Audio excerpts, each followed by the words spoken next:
Hi everyone ဒီနေ့မှာလည်းကျွန်တော်ကတကယ်ကိုမှအသုံးဝင်တဲ့အင်္ဂလိပ်စာစကားပြောမိကုံးလေးတွေကိုမျှဝေပေးမယ်ပထမဆုံးတစ်ခုက why would I do that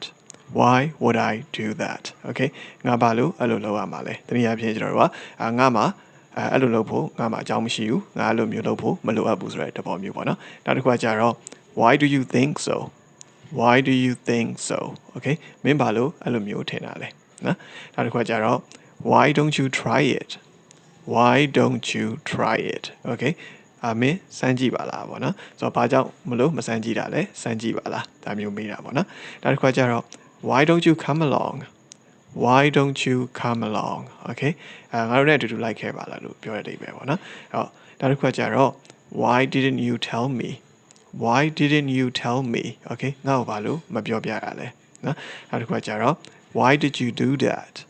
why did you do that okay ဘာလို့အဲ့လိုလုပ်တာလဲနော်မင်းဘာလို့အဲ့လိုလုပ်တာလဲ why did you do that okay နောက်တစ်ခါကျတော့ why are you smiling why are you smiling okay မင်းဘာလို့ပြုံးနေတာလဲပေါ့နော်ဘာလို့ပြုံးနေတာလဲ why are you smiling okay နောက်တစ်ခါကျတော့ why are you late why are you late okay မင်းဘာလို့နောက်ကျတာလဲ why are you late okay ဟုတ်ကဲ့ပါဒီ Foundation for English ရဲ့သင်ခန်းစာလေးတွေကို Facebook မှာ YouTube မှာလေ့လာလို့ရပါတယ်လေ့လာပြီးတော့ကိုလည်းကျေးဇူးအများကြီးတင်ပါတယ်နောက်ထပ်သင်ခန်းစာဗီဒီယိုတွေမှာပြန်တွေ့ပါမယ် see you in the next video goodbye